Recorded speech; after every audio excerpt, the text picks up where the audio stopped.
자, 반갑습니다. 세 번째죠. 우리가 이제 첫 시간에 영국의 청교도혁명, 명예혁명을 봤고요. 이제 두 번째 시간에 산업혁명을 봤던 것 같아요. 그죠? 그래서 산업혁명 하면 배경 정도는 기억하셔야 돼요. 이제 명예혁명을 통해서 영국이 내각 책임제로 정치가 안정화되고, 그다음에 뭐 재화자원도 많고요, 식민지도 많고요. 그다음에 또 성공한 사업가들이 인정받는 분위기도 있고요. 뭐 이런 것도 인클로저 운동으로 노동력이 풍부해지기도 했고요. 이런 것들을 원인으로 삼아서 영국에서 산업혁명이 시작됐는데, 산업혁명 하면 뭐부터 떠올려달라 그랬어요? 일단 공장이죠, 공장. 그죠? 그래서 공장부터 떠올리시면 돼요. 그래서 공장부터 떠올리시면 되고, 그다음에 오늘은 요 인물에 대해서도 조금 배우게 될 거예요. 지금 사진에 나오는 이제 수염이 답수룩하고 머리도 긴 저 양반. 어, 사진 보면 이름을 들어본 친구들, 떠오르는 친구들도 있을 거예요. 사진을 보고 이제 이름을 떠올리는 친구들도 있지 싶은데, 어쨌든 이번 시간에 배울 인물입니다. 한번 천천히 보도록 하죠. 일단 하나하나 천천히 보시면, 산업혁명이 어디서 시작됐다 그랬어요? 방금도 얘기했는데, 명예혁명으로 인한 정치적 안정, 인클로저 운동, 많은 식민지, 또 많은 지하자원, 어디예요? 영국이죠. 영국에서 이제 산업혁명이 시작됐는데, 산업혁명이 시작되고 공장들이 지어지고 엄청나게 많은 물건들이 생산이 되고요. 그런 물건들이 다 팔려 나가니까 영국이 어마어마하게 부자 나라가 되더라는 거예요. 그럼 주변 나라들이 볼 때는 부럽죠. 그래서 주변 나라들도 영국의 산업혁명을 배워나가기 시작하고요. 그러면서 영국의 산업혁명이 주변 국가들로 확산되기 시작합니다. 19세기 전반에는 벨기에나 프랑스 쪽으로 확산이 됐고요. 그다음에 여기가 이제 중간에 금 가 있는 거 보이나? 요 조그만 게 벨기에고요. 그죠? 그다음에 요 큰 게 프랑스입니다. 이렇게 여기가 이제 벨기에고요. 여기가 프랑스죠. 이런 식으로 뻗어가는 거죠. 점점점 넓게 19세기 중엽에는 독일까지도 뻗어가게 되고요. 요게 네덜란드예요. 요게 네덜란드입니다. 그리고 독일, 그다음에 미국까지 뻗어가게 되고요. 그다음에 19세기 후반이 되면 러시아, 일본까지도 뻗어가게 되는데, 근데 이제 한 19세기 중엽쯤 넘어가면요, 독일, 미국쯤 가면 그러면 산업혁명의 성격이 조금 바뀌게 돼요. 즉, 영국은 산업혁명이 처음으로 시작된 나라잖아요. 그렇기 때문에 영국의 산업혁명은 국가 정책이 아니었어요. 그러니까 각 일반 민간 기업들에서 일하고 있는 기술자들이 이렇게도 해보고 저렇게도 해보고 해봤을 거 아니에요. 이렇게 하면 조금 더 편하던데, 이렇게 하면 더 많이 만들어지던데, 이렇게 하니까 더 뭔가 품질이 좋던데, 이런 것들이 모이고 모여서 산업혁명이 된 거거든요. 그러니까 영국은 굉장히 민간에서 자연 발생적으로 산업혁명이 이루어졌다는 거죠. 그렇기 때문에 기본적으로 영국의 산업혁명은 그 규모가 작아요. 그리고 발전 속도도 가장 먼저 시작하긴 했지만 좀 더딘 면이 있고요. 좀 느리다는 거지. 민간에서 하니까요. 근데 뒤늦게 시작한 미국이나 독일 같은 경우에는 자연스럽게 시작한 게 아니라 영국이 하는 걸 보고 와 쟤네 좋겠다 해서 의도적으로 따라한 거잖아요. 부러우니까. 즉 의도적으로 따라했다는 얘기는 뭐냐면 정부가 의도적으로 개입했다는 거죠. 정부가 세금도 모으고요, 투자도 받고요, 해서 거대한 자본을 정부의 힘으로 쏟아 부어서 한 게 이제 19세기 중반 이후에 독일이나 미국 이런 데의 산업혁명이란 말이에요. 특히나 독일이나 미국은 좀 봐두실 필요가 있어요. 그렇기 때문에 독일이나 미국은 영국보다 뒤늦게 산업혁명을 시작했지만 정부가 개입을 했기 때문에, 국가가 주도하고 정부가 주도했기 때문에 세금도 쏟아넣고 뭐 투자금도 받아서 넣고 이렇기 때문에 훨씬 규모도 크고요. 규모가 크기 때문에 발전 속도도 훨씬 빨라요. 그래서 산업혁명의 시작은 영국이지만 몇십 년 지나지 않아서 독일과 미국에게 역전당하는 그런 모습을 보이기도 합니다. 어쨌든 그런 모습을 볼 수가 있고요. 그래서 이제 산업혁명 이후의 사회들을 볼 텐데, 일단 기본적으로 자본주의적 생산 방식이 발달한다 이런 얘기가 나오죠. 자본주의적 생산 방식이 뭐냐면, 쉽게 생각하시면 자기가 자기 물건을 만들어 팔다가 이제 물건을 만드는 거는 아예 직원을 고용해서 하는 거예요. 그럼 그 직원한테 이제 월급을 줘야겠죠. 그럼 이런 식이라고 생각하시면 돼요. 어떤 직원을 두고요, 그 직원한테 원료도 주고 물건을 만들 수 있는 기계도 줘요. 그러면 그 직원이 월급을 받고 또 원료를 받고, 그죠? 공장에 있는 기계를 이용해서 물건을 만들게 되죠. 그러면 주인은 그 물건을 팔아서 돈을 벌고요. 그다음에 직원한테 약속된 이제 월급을 주는 거죠. 그런 걸 자본주의적 생산 방식이라고 해요. 그래서 쉽게 생각하시면 내가 물건을 만들어서 파는 게 아니라 물건을 만드는 그 역할은 직원을 뽑아서 직원한테 시키고 나는 팔기만 하는, 그런 직원을 뽑는 형태를 자본주의적 생산 방식이라고 보시면 돼요. 그래서 사실은 요런 생산 방식, 직원을 두는 생산 방식은 꼭 산업혁명 이전에도 이미 유럽에서는 있어 왔던 방식이에요. 있어 왔던 방식이긴 한데 산업혁명 이후에 이제 물건을 많이 만들어낼 수 있는 기계들이 발명이 되면서 그런 기계들을 한 군데에 모아놓는 거지.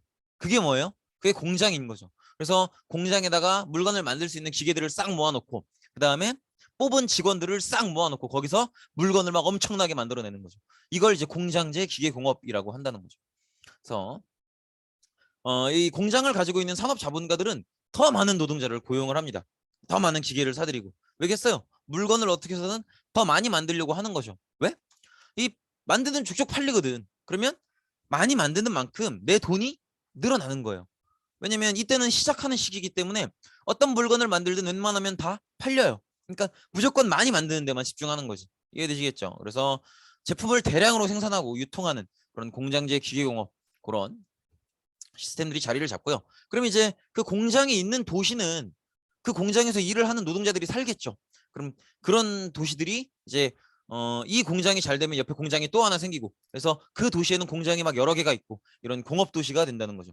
그럼 그렇게 공업 도시가 되면 그 도시 안에 있는 여러 개의 공장들의 그 공장 안에서 일을 하는 노동자들이 엄청 많이 살겠죠. 그럼 이제 인구도 늘어나고 이런 모습이 된다는 거죠. 그래서 전반적으로 기존의 농업 중심 사회에서 산업 중심 사회로 변화하는 쉽게 생각하시면 옛날에는 전체 인구 중에 농부가 훨씬 많았는데 이제는 공장에서 일하는 노동자가 훨씬 많은 그런 사회로 변화하고 있다는 것이 이렇게 보시면 되겠고 그러면서 굉장히 사회가 변화를 합니다. 산업혁명으로 인해서 전통적으로 자기 땅을 가지고 이제 농민들을 시켜다가 농사를 시키고 이렇게 하는 귀족이나 지주들은 약화되고요. 그럼 누가 성장하겠어요? 농업 중심 사회에서 산업 중심 사회로 넘어가고 귀족께서 산업자본가 중심으로 중심 세력이 넘어가기 시작한다는 거죠. 조금씩. 그래서 이렇게 기존에는 귀족이나 지주들이 사회의 지배층이었다면 뭐 물론 여전히 지배층이지만 새롭게 산업자본가나 은행가들이 성장을 하고 있다는 거지. 산업자본가는 알겠어. 그러면 이제 사람들이 농사 짓는 것보다는 주로 공장에 많이 가고 공장을 가지고 있는 자본가들이 성장을 하는 건 알겠어요. 은행가는 왜? 왜 은행가는 성장하는 걸까요? 산업자본가들이 개인 재산만 가지고 공장을 만들 수가 없어요. 아까 우리 그 PPT 시작할 때 커버에서 공장 사진 봤죠? 그 개인 재산으로 만들 수 있겠어요? 못 만든단 말이야. 그러니까 은행에서 돈을 빌리는 거예요. 그러면 은행가들은 산업자본가들에게 공장을 만들려고 돈을 빌려줬잖아요. 그러면 산업자본가들한테 받을 돈이 있는 거죠. 그러니까 은행가들도 같이 성장을 하는 거예요. 지금 성장하고 있는 산업자본가들한테 떵떵거릴 수 있는 게 돈을 빌려준 은행가들이니까. 이해되시겠죠? 그래서 산업자본가, 은행가 이런 새로운 세력들이 성장을 해서 조금씩 사회의 주도권을 장악해 나간다는 거죠. 근데 여기서 오해하면 안 되는 게 산업자본가나 은행가들이 새롭게 성장을 하고 있다는 거지. 그래서 귀족과 지주 세력들이 뭐 약화되고 있는 건 맞아요. 조금씩 약해지고 있지만 그렇다고 해서 완전히 나가리가 됐다는 건 아니에요. 완전히 뭐 약해졌다 이런 건 아니에요. 어쨌든 그래서 귀족과 지주 세력들은 예전만은 못하지만 여전히 지배층으로 있는 거고요. 그다음에 산업자본가, 은행가 이런 사람들이 새로운 주도층으로 떠오르고 있다. 이렇게 보시면 될 것 같아요. 그래서 이 사람들이 점점점 성장을 하면서 심지어는 선거권을 얻기도 해요. 이게 굉장히 중요한 게 선거권을 얻는다는 건 정치권, 참정권을 얻는다는 거예요. 정치에 참여할 권리를 얻는다는 건데 이게 그동안은 사실은 정치에 참여할 수 있는, 정치를 할 수 있는 권리는 그동안은 귀족한테밖에 없었거든요. 근데 산업자본가들이나 은행가들이 선거권을 얻기 시작했다는 건 이제 세상이 조금씩 바뀌고 있다는 거죠. 새롭게 산업자본가들이나 은행가들도 정치에 참여할 수 있는 그런 권리를 얻기 시작하고 있다. 이렇게 보시면 되겠죠. 그리고 점점점 이제 도시에 공장이 생기고 이 공장에서 일을 하기 위해서 많은 노동자들이 밀려오고 더구나 인클로저 운동으로 인해서 시골에서 밀려났으니까 우리 땅 주인이 이젠 농사 안 짓고 양 키울 거라 그러면서 내가 쫓겨났단 말이야. 그런 사람들이 많아요. 그럼 그런 사람들은 다 도시의 공장으로 들어가서 일을 하고 월급 받고 살게 되는 거죠. 그러다 보니까 가장 문제는 뭐예요? 도시가 수용할 수 있는 적정한 인구가 있는데 그걸 넘어서 계속 들어오는 거예요. 인구가 집중된다는 거지. 산업화가 진행되면서 공장이 있는 도시로 노동자들이 집중되고요. 그래서 이 도시가 건강하게 받아들일 수 있는 인구보다 훨씬 더 많은 숫자의 인구들이 밀려 들어오는 거예요. 그러면 당연히 노동자들이 먹고 사는 주거 환경이 안 좋아질 수밖에 없죠. 그래서 예전에는 우리 집이 막 넓은 집에 마당도 있고 이런 집에 살 수 있었다면 이제는 조금씩 집이 좁아지고 좁은 동네에 많은 사람들이 살게 되고 그래서 나오기 시작하는 게 뭐예요? 아파트예요, 원래. 아파트. 지금 우리나라는 특이하게 너무 이제 인구 집중도가 너무 심한 나라니까 아파트가 굉장히 고급스럽게 많이 발전을 해 있죠. 그런데 사실 원래 아파트라고 하는 건 그 유래 자체는 굉장히 이제 가난한 노동자들이 똑같은 넓이의 땅에서 하나의 땅에서 여러 가족들이 살기 위해서 예전 같았으면 아파트가 아니면 하나의 땅에서는 한 집밖에 못 살 거 아니에요. 근데 예를 들어서 땅덩이 한 30평이다. 그러면 예전엔 그 30평에서 가족 하나밖에 못 살았는데 이제는 층을 올려서 여러 집이 살게 하겠다는 거지. 그게 아파트예요. 그래서 노동자들이 도시로 인구가 집중되면서 이 문제를 해결하기 위해서 나온 주거 형태가 아파트라는 거지. 그런 식으로 노동자들의 주거 환경이 굉장히 열악해집니다. 이 주거 환경이 굉장히 열악해진다는 게 여러 가지 문제를 낳아요. 사람이 살면 부수적으로 나오는 것들이 되게 많죠. 일단 쓰레기 나오죠. 똥오줌 나오죠. 그다음에 물도 계속 공급이 돼야 되고 또 쓴 물은 버려야 되고 이런 부분들이 굉장히 안 좋아진다는 거죠. 특히나 하수도 시설이 굉장히 갖춰져 있질 않아요. 이게 뭐가 문제냐면은 아마 들어보셨을 거예요. 수도라는 건 이제 물이 오는 길이죠. 물이 오는 길인데 여러분들 이거 들어보셨어요? 상수도, 하수도. 상수도는 뭐냐면 내가 쓸 물, 내가 물 틀면 나오는 그 깨끗한 물이 상수도예요. 그 물이 오는 길이 상수도야. 하수도는 뭐겠어? 내가 쓰고 버린 물, 내가 오줌 싸고 똥 싸고 내린 물, 내가 씻고 내린 물, 나를 거쳐서 하수구로 흘러내려가는 물. 하수, 그죠? 내가 쓴 물이란 말이야. 내 아래로 내려가는 물. 이해되시겠죠? 그 물을 받아들이는 입구가 하수구고 그 물이 흘러가는 길이 하수도인 거지. 근데 예전에는요, 요때만 해도요, 상수도랑 하수도가 잘 구분이 안 돼 있어요. 그러니까 이게 내가 쓸 수 있는 쓰는 물인지 내가 쓰고 버릴 물인지 분간이 안 돼 있는 거예요. 자, 그러면 어떻게 해서 물이 들었겠죠? 사람들이 들어온 걸 피하잖아. 왜 피해요? 불쾌하니까 피하죠. 왜 불쾌한 감정을 느끼겠어요? 저게 위험하다는 걸 본능적으로 아는 거예요. 저 안에 뭐가 있을 거니까 병균이 있을 거거든. 근데 이런 것들이 잘 구분이 안 돼 있단 말이야. 상수도인지 하수도인지 내가 쓸 물인지 쓴 물인지 분간이 안 돼 있는 상태예요. 그러면 더럽겠죠. 그러면 몸 안에 균이 들어오겠죠. 그러니까 전염병들이 굉장히 자주 유행을 하고 이런 모습이 보이게 되는 거죠. 노동 문제도 마찬가지예요. 사업가 입장에서 공장을 가지고 있는 입장에서는 물건을 만들면 다 팔리기 때문에 어떻게 해서든 많이 만들기를 원해요. 그러니까 어떻게 해서든 많은 노동자를 고용하길 원하고요. 그다음에 그 노동자들이 오랜 시간 동안 일을 하길 원하고요. 또 노동자들한테 웬만하면 적은 월급을 주길 원하죠. 그러니까 노동 환경이 굉장히 안 좋아질 수밖에 없죠. 특히나 뭐 아주 좁은 공장 안에 굉장히 많은 기계를 밀어넣고 많은 인구들을 밀어넣는다든지 그러면 굉장히 좁은 공장 안에 수많은 노동자들이 있잖아요. 그럼 어떻게 되는지 알아요? 그러면 사람들이 숨을 쉬면서 이산화탄소를 계속 내뿜을 거 아니에요. 그럼 사람들이 존다고 일을 하다가 그러면은 그 위험한 기계 막 프레스기 이런 데 막 손가락 잘리고 막 이렇게 되는 거예요. 환경이 굉장히 열악해지는 거죠. 그리고 어떻게 해서든 만약에 한 층 안에 들어가는 공장이다. 그러면 그 공장을 여러 층을 만들고 싶은 거야. 그러면은 어떻게든 똑같은 높이 안에 여러 층을 넣고 싶으니까 어떻게 하는 거예요? 높이를 낮춰요.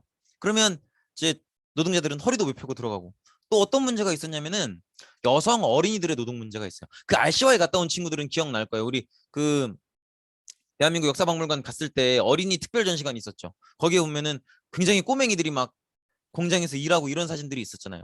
그러니까 이런 데서 맨날 하던 잔소리가 나오는 거야. 진짜 학교 와서 이렇게 에어컨 나오고 쾌적한 환경에서 공부할 수 있다는 거 진짜 감사해야 돼요. 어? 뭐 라떼는도 아니지. 내 때 얘기가 아니니까.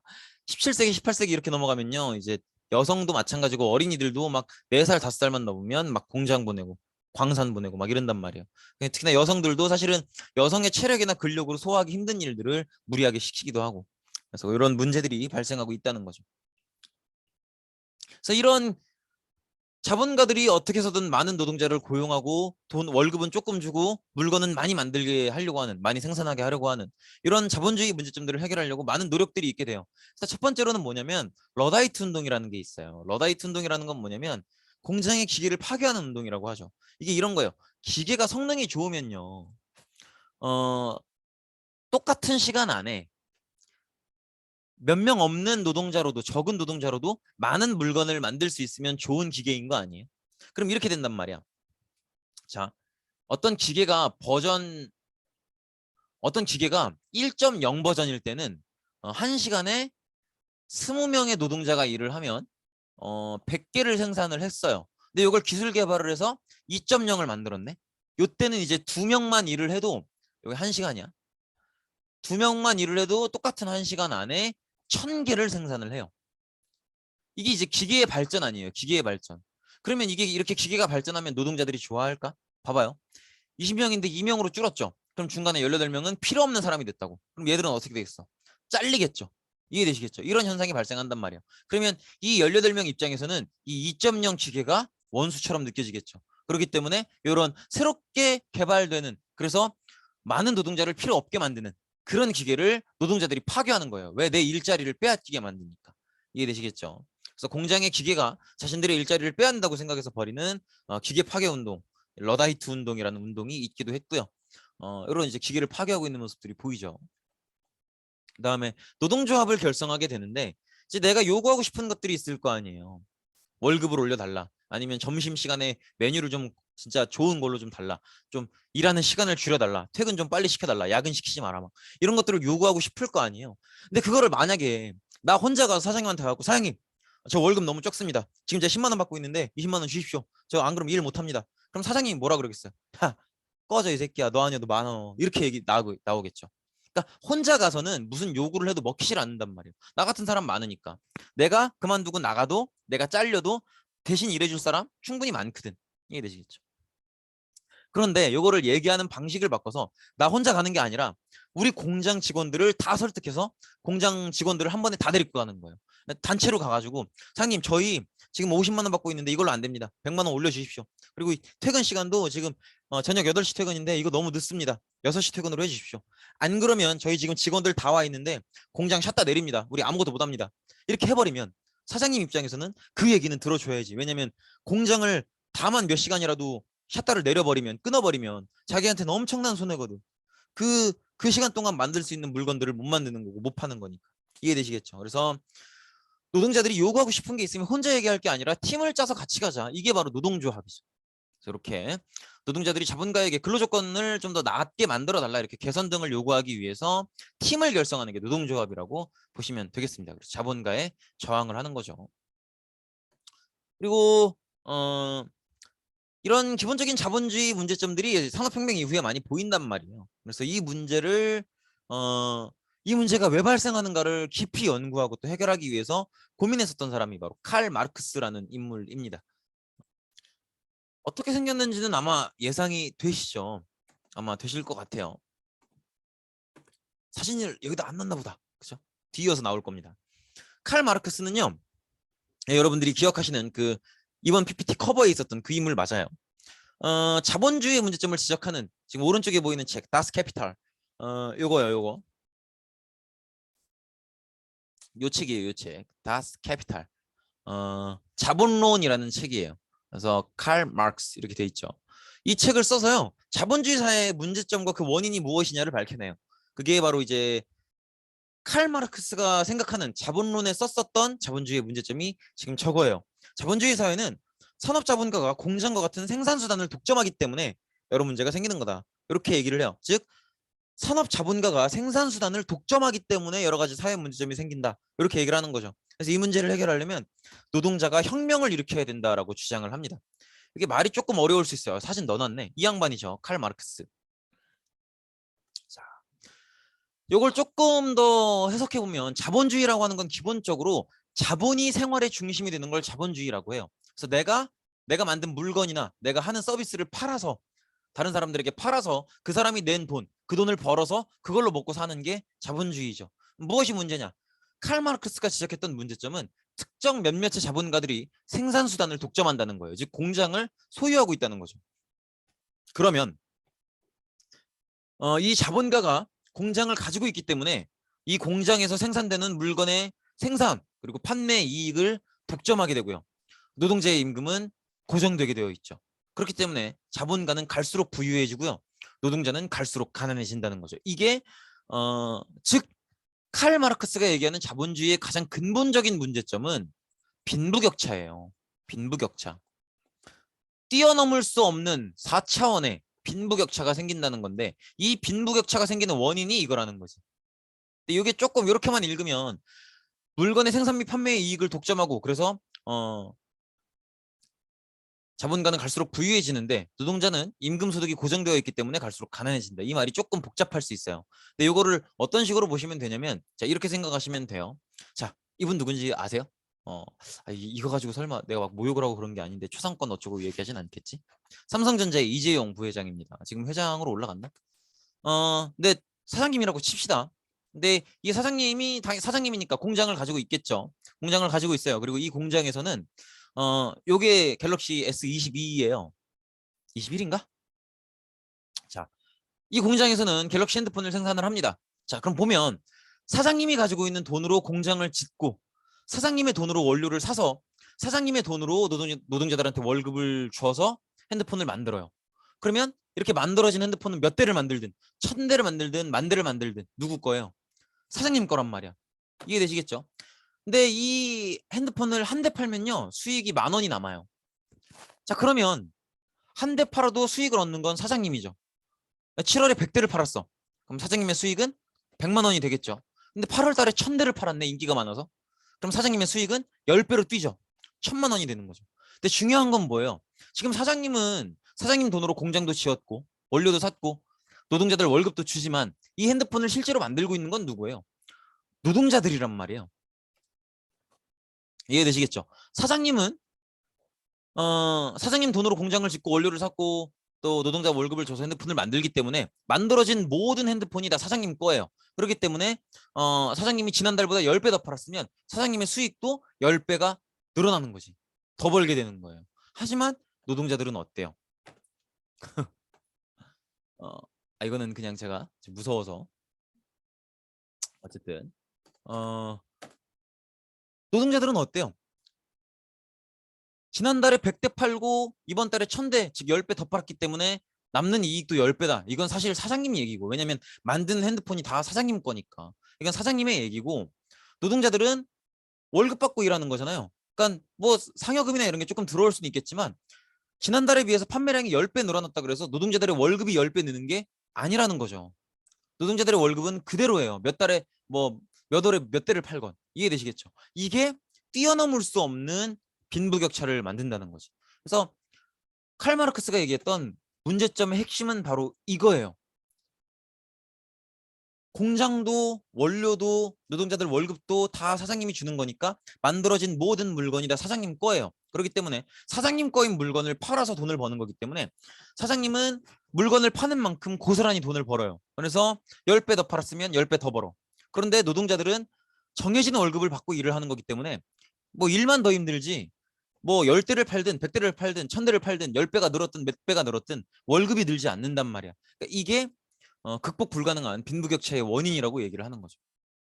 이 문제를 해결하려면 어떻게 해야 되느냐? 생산수단이라고 하는 즉 공장을 노동자가 지배해야 된다는 거예요. 공장에서 만들어진 모든 물건을 사장님 걸로 여기기 때문에 이런 빈부격차가 발생하는 거기 때문에 이 공장이라고 하는 생산수단 이거를 사장님께 아니라 노동자들이 지배하게끔 바꿔야 된다는 거죠. 근데 그러면 사장님으로부터 공장을 뺏어오란 얘긴데 사장님이 주겠어요? 안 줄 거 아니야. 그러니까 어떻게 하라는 거예요? 그죠? 사장님한테서 혁명을 일으켜서 생산수단을 빼앗아 와서 노동자들이 생산수단을 지배해야 된다는 거지. 이제 노동자들이 생산수단을 지배하려면 혁명이 필요하다는 거죠. 이해되시겠죠? 그래서 이렇게 보시면 될 것 같아요. 그래서 칼 마르크스가 이런 주장을 필 동안 사실 칼 마르크스를 뒤에서 지원해줬던 인물이 있어요. 바로 프리드리 엥겔스라는 인물입니다. 그래서 이 두 사람이 뜻을 모아서 공산당 선언이라고 하는 책을 함께 쓰게 됩니다. 이거 잘 구분하셔야 돼요. 칼 마르크스가 혼자 썼던 게 자본주의의 문제점을 지적했던 게 자본론이고요. 공산당 선언은 그러면 이 자본주의의 문제점을 어떻게 해결해야 하는가? 혁명을 일으켜야 된다. 누가? 노동자가. 그래서 노동자들이 혁명을 일으켜서 공장이라고 하는 생산수단을 자본가들한테 빼앗아 와야 된다. 그런 혁명을 일으켜야 된다라는 내용이 담겨 있는 게 바로 공산당 선언입니다. 이렇게 보시면 되겠습니다. 그래서 이렇게 이 책에 나와 있는 내용은 지금 요거랑 비슷해요. 부르주아 즉 자본가 중심의 자본주의 사회는 반드시 붕괴할 거다. 그리고 프롤레타리아 즉 생산수단을 가지고 있지 않은 노동자가 자본가들한테 생산수단을 빼앗아 와서 생산수단을 독점하도록 공산주의 혁명을 일으켜야 된다. 이렇게 주장을 하는 거죠. 네, 고생 많으셨습니다. 요게 지금까지 본 게 바로 우리가 알고 있는 사회주의입니다. 사회주의. 그래서 사회주의에 대한 내용을 설명을 드렸습니다. 네, 고생 많으셨습니다. 오늘 수업은 여기까지입니다.